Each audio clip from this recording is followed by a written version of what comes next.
하나님의 말씀은 사무엘상 31장 6절에서 13절 말씀입니다. 사무엘상 31장 6절에서 13절 말씀입니다. 사울과 그의 세 아들과 무기를 든 자와 그의 모든 사람이 다 그날에 함께 죽었더라.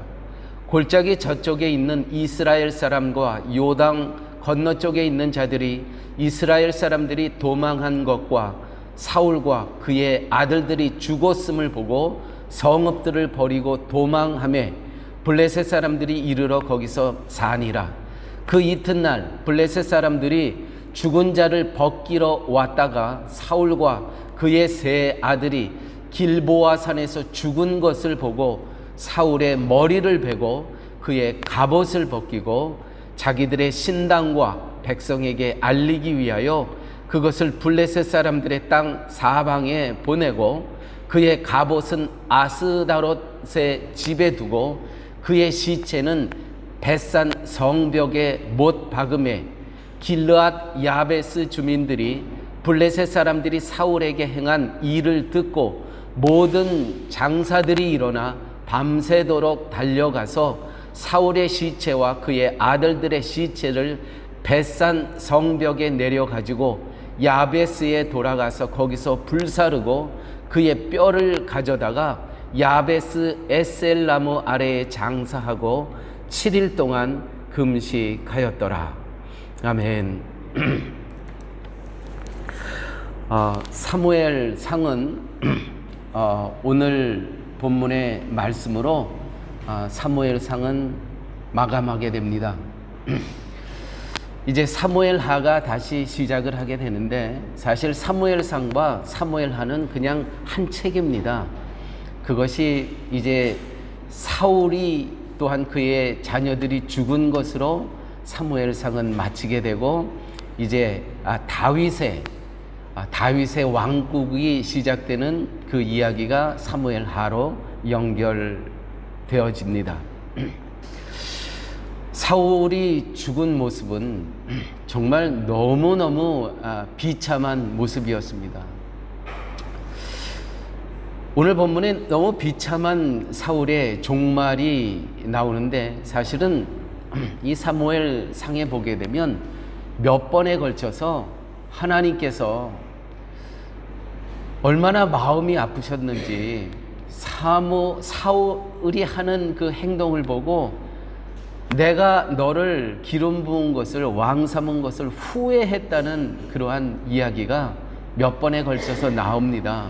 특별히 사무엘상 15장 23절에 왕이 여호와의 말씀을 버렸으므로 이 사무엘 선지자가 하는 이야기입니다.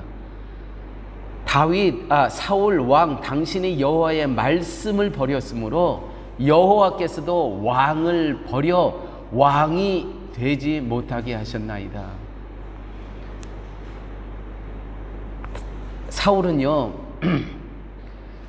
하나님께서 명령하신 그 말씀을 버리고 거역합니다. 그 말씀을 업신여깁니다. 분명히 하나님께서는 말씀하셨습니다. 저 아말렉이 누구냐? 저 아말렉의 목숨 붙어 있는 것은 사람이고 짐승이고 하나도 남김없이 다 진멸하라고 하였습니다. 하나님이 보실 때 이 아말렉은 그냥 놔둘 수가 없는 그러한 존재입니다. 왜냐하면 홍해를 건너왔는데 이스라엘 백성들이 얼마나 지치고 힘들었겠습니까? 그런데 이 아말렉 족속이 그 이스라엘 그렇게 지치고 힘들고 배고프고 연약해질 대로 연약해진 이 이스라엘 백성을 뒤에서 치는 거예요. 공격하는 거예요. 그때 하나님께서 내가 이 아말렉은 그냥 두지 않겠다. 아말렉은 바로 그 아말렉 목숨이 있는 건 모든 건 다 죽이라고 하였습니다. 그런데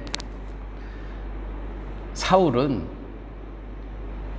이 아말렉의 왕을 남겨두고요 또 자기 눈에 보기 좋은 건강한 토실토실한 그러한 동물은 소와 양은 또 남겨둬요. 하나님께서 아니 모든 것을 다 죽이라고 했는데 이 사무엘이 와서 도대체 이 울음소리는, 이 동물의 울음소리는 뭐냐 했더니 하나님께 제사 드리기 위해서 남겨놓았다고 합니다. 제사 드리기 위해서. 그때 사무엘이 하는 유명한 얘기가 있죠. 제사보다 순종이 나으니라. 제사보다 순종이 나으니라. 그렇게 하고 하는 이야기가 바로 오늘의 본문입니다.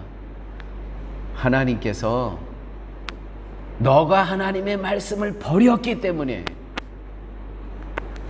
여호와께서도 너를 버려 왕이 되지 못하게 하신다. 그렇게 해서 이렇게 비참한 그러한 죽음을 맞게 되는 겁니다. 어느 정도 비참하냐 하면 사실은 우리가 이번 주에 말씀을 통해서 들었지만 자결을 하죠. 자결. 먼저 활을 맞습니다. 넘어져 있는데 자기가 목숨이 붙어 있는 거 알고 옆에 있는 신하에게 나를 죽여라. 근데 못 죽여요. 그래서 스스로 자결을 하지 않습니까? 그것으로만 끝나지 않고요. 블레셋 사람들은 이 전장에 다시 와서 이 사울을 보고 목을 베입니다. 죽은 자를 목을 베요. 거기다가 또 이 몸을 가다가 그 성벽 위에 못 박습니다. 이렇게 비참하고 처참하게 죽었다는 것이죠. 뭐예요? 하나님의 말씀에 순종하지 않은 죄입니다. 이 말씀을 묵상하면서 교회도 죽은 교회가 있다는 겁니다. 하나님께서 버린 교회가 있다는 겁니다.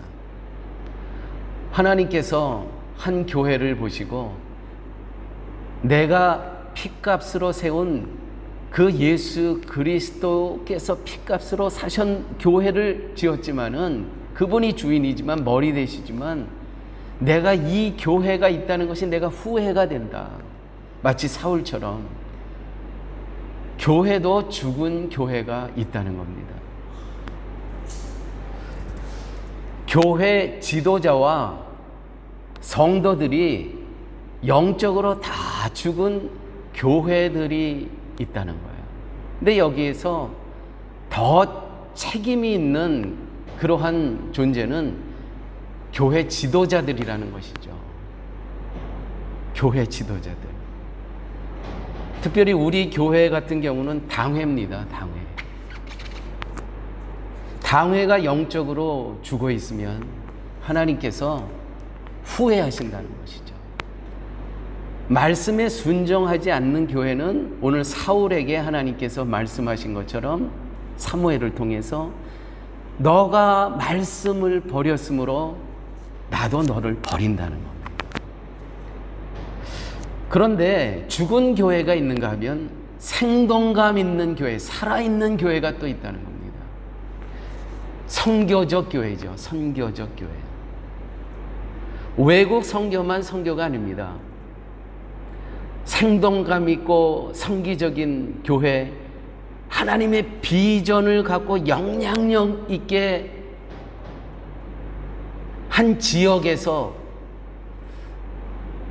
하나님의 뜻을 이루어가는 교회들이 있다는 거예요. 얼마나 많은 교회들이 정체된 이 교회의 문제 앞에 허탈해하고 있습니까?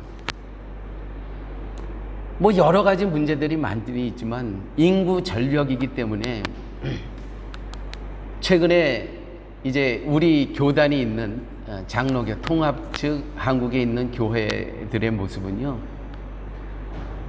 거의 70%에 육박한답니다. 교육부가 없는 교회가. 우리 사랑의 교회의 문제만은 아닙니다. 여러분 한번 생각해 보십시오. 대부분 이 교회를 떠난 그러한 연령층이 20대, 30대, 40대가 가장 많이 교회를 떠났습니다. 이거는 최근 20년 전부터 시작하면서 팬데믹 기간을 거치면서 최고조에 달했습니다. 여러분, 20대, 30대, 40대가 떠났다는 이야기는 뭡니까? 교육부가 문제가 아니고요. 이들이 떠나니까 교육부는 엄마 아빠 따라 교회를 안 나오는데 또 결혼도 안 하는데 교육부가 있을 수가 있겠습니까?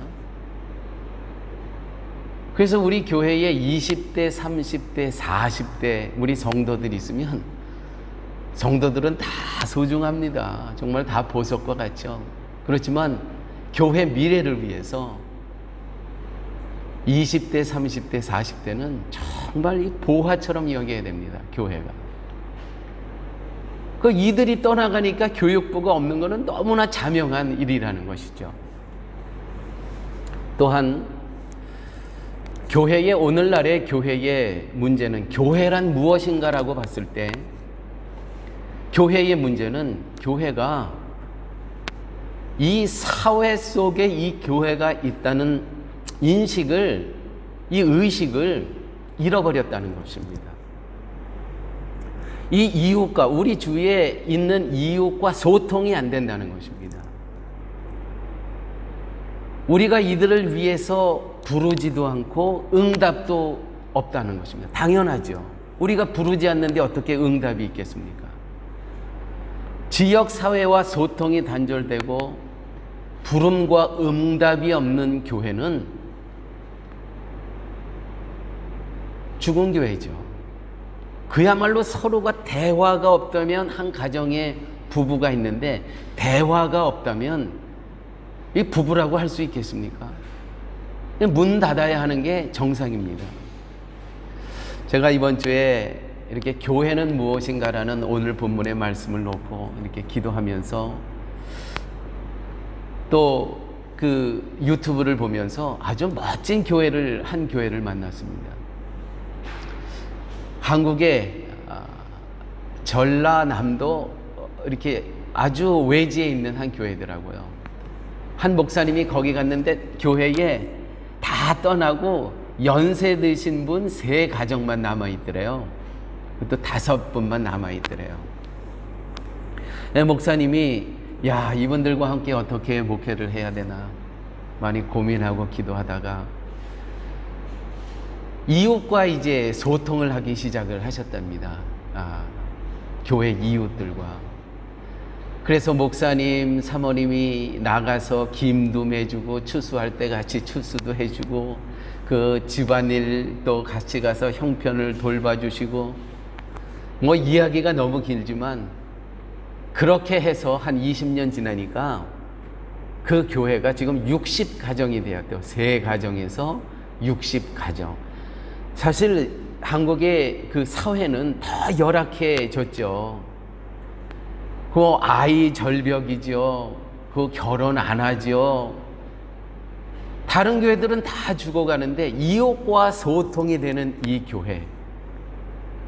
그래서 교회는요, 사회와 세상과 분리되면 안 됩니다. 함께 가야 된다는 것이죠. 함께 가야 된다는 것이죠.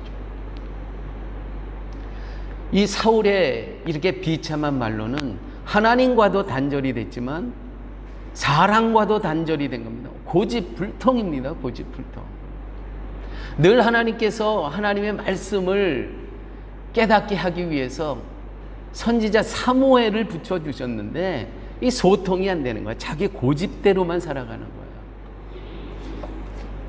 제가 지난 주일에도 말씀을 드렸지만 성경에 대해서 무지하면서 성실한 것, 이거 다른 별로 고집스러운 겁니다. 무지하면서 성실한 것보다 더 무서운 건 없습니다. 당할 자가 없습니다. 무지하면 겸손이라도 하는데 무지한데 성실해. 이거 참 재앙입니다. 재앙. 우리는 정말 그래서 늘 겸손해야 된다는 것이죠. 하나님과 소통이 단절되고 이웃과 대화가 소통이 단절돼. 하나님께서 계속 부르셨습니다. 사무엘을 통해서. 응답하지 않는 거예요. 근데 단절이 될 수밖에 없다는 것이죠. 교회 여러분, 제가 예를 들어서 여기 오늘 아침에 오신 성도님들에게만 좀 숙제를 좀 내드리고 싶습니다. 새벽 기도에 오신 분들에게. 요번 한 주 이렇게 지내시면서요, 전도하지 마시고요. 전도하지 마. 예수 믿으라고 그런 얘기 아무 하지 마시고요. 그냥 내가 지금까지 이 이민자의 삶을 살아오면서 5분만 만나고 오십시오. 5분. 그 사람이 교회 안 다니는 사람 얘기하는 겁니다. 아마 굉장히 힘드실 거예요.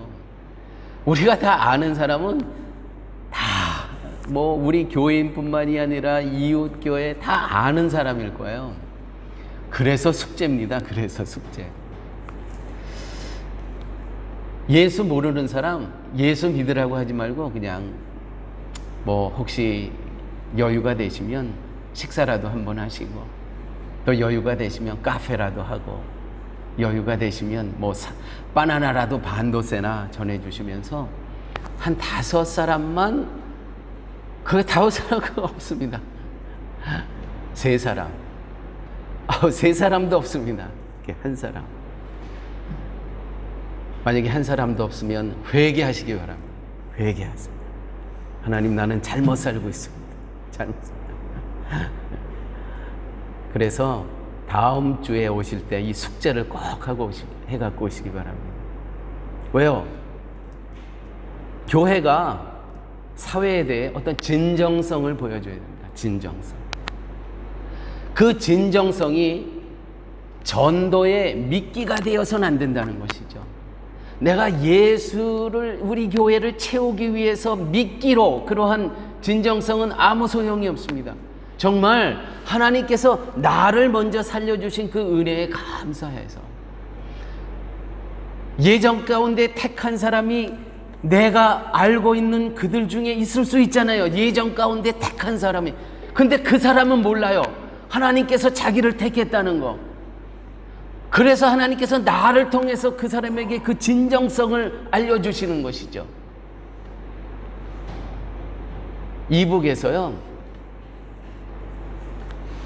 그 한국에서 이 기차에 쌀을 실어가지고 북한에 중국을 통해서 북한에 보내줬대요. 쌀을. 그런데 그 쌀 푸대를 받아보니까 주 예수를 믿으라 하고 한국의 어떤 교회 이름이 딱 붙어 있더래요. 그래서 북한 정부가 그거 뜯지도 않고 다 돌려보냈대요. 아니, 왜 그렇게 하냐고요? 그건 완전히 미끼지요. 그냥 보내면 되죠. 우리가 선교를 하면서 이런 오류를 참 많이 범합니다. 지역과 지역 사회에 뿌리를 내리지 못하는 교회는 소통이 없는 교회인데, 소통이 없는 교회는 도대체 이 지역에 사랑의 교회가 왜 있는 겁니까? 여러분 한번 생각해 보십시오. 교회가, 우리 사랑의 교회가 이 지역을 여기서 떠나서 다른 곳으로 만약에 이사를 간다고 했을 때, 사랑의 교회가 여기를 떠나면 정말 안 됩니다. 그럴 수 없습니다. 우리를 위해서, 우리 이웃들을 위해서 사랑의 교회가 떠나면 우리는 안 됩니다. 우리 이웃들이 과연 그러할 이웃들이 이 한두 꽈드라 안에 정말 그런 이웃들이 있을까요? 우리가 더 좋은 장소로 우리가 이사를 가는데 이 성도들, 이 이웃들이 와서 안 된다고, 당신들 떠나면 안 된다고. 여러분, 교회는 그래야 된다는 것이죠. 교회는 이웃의 영적인 필요를 공급할 뿐만 아니라 그들이 육신에 필요한 것도 우리가 공급하고 문을 열어야 된다는 것입니다. 이것이 선교라는 것이죠. 교회가 지역성이 없다. 이거는 소통이 없다는 것은 교회의 역할을 지금 제대로 못하고 있다는 것입니다.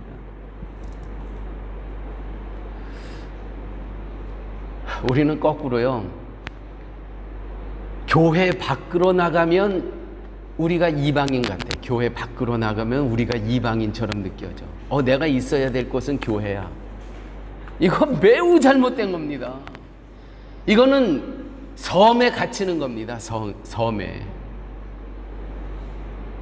성에 갇히는 겁니다. 큰 벽을 세우고, 제가 표현은 섬이고 성에 갇혔다고 했지만 감옥에 갇힌 거예요. 우리가 갇힌 거라는 거예요. 우리가 소통이 없으면 우리가 감옥에, 철장에, 우리는 여기서 예배 드린다고 하지만은 세상에서 우리를 볼 땐 저거는 감옥이에요. 자기들 뿌리 모르는. 교회가 그렇게 되면 안 된다는 것입니다. 편협한 교회, 편협한 교회.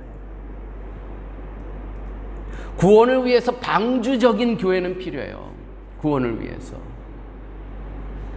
그런데 이 방주가 물이 다 빠졌는데도 여전히 방주에만 있어. 여전히 방주에만. 물은 다 빠졌어. 우리가 여기 육지 위에 있다고요. 그런데 방주에서 안 나와. 방주에서 안 나와. 사랑의 교회 성도님 여러분, 오늘 아침에 할 얘기는 많이 있지만 요 두 말씀만 하고 마치겠습니다. 요한복음 3장 16절 말씀입니다. 너무나 잘 아는 말씀. 하나님이 세상을 이처럼 사랑하사, 하나님이 세상을 이처럼 사랑하사, 하나님이 교회를 이처럼 사랑하사, 아니 세상을 이처럼 사랑하사 교회를 통해서 하나님께서 그 사랑을 전달하신다는 것이죠. 하나님이 세상을, 교회가 아니고요, 하나님께서 교회를 통해서 하나님의 사랑을 전달하신다는 것, 이처럼 사랑하셨다는 것이죠. 또한 에베소서 1장 23절에 이와 같은 말씀이 있습니다. 교회는 그의 몸이니, 교회는 예수 그리스도의 몸이래요. 이것이 우리를 위해서 십자가에 속량하신, 대속하신 그분이 교회의 몸이니 만물 안에서 만물을 충만하게 하시는 이의 충만입니다.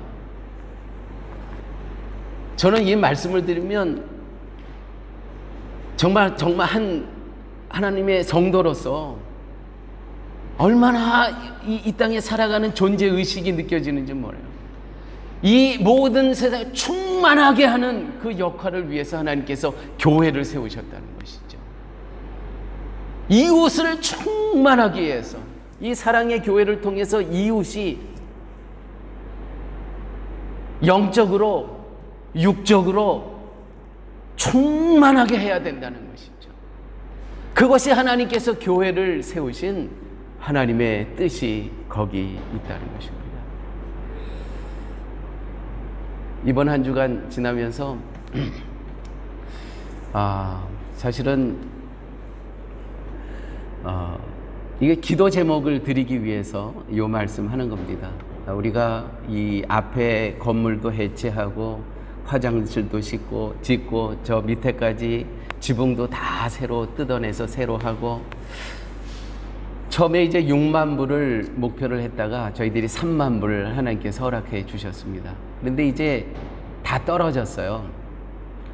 그래서 우리 장로님과 의논을 하면서 조금 이제 쉬고 또 하나님께서 공급하실 때를 기다려야 되지 않겠는가 생각을 하다가 그래도 믿음을 갖고 시작을 하자 하고 지붕들을 다 뜯어내고 시작을 하는 겁니다. 시작을 했습니다.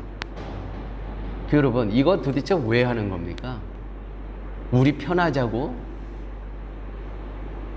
그러면 또 감옥에 갇히는 거예요. 또 감옥에 갇히는 거예요. 화장실을 먼저 옮기고 이 앞에 건물을 해체하고 여기에 급식 사역할 수 있는 이 터를 만들기 위해서 지금 이 일을 하는 것이죠.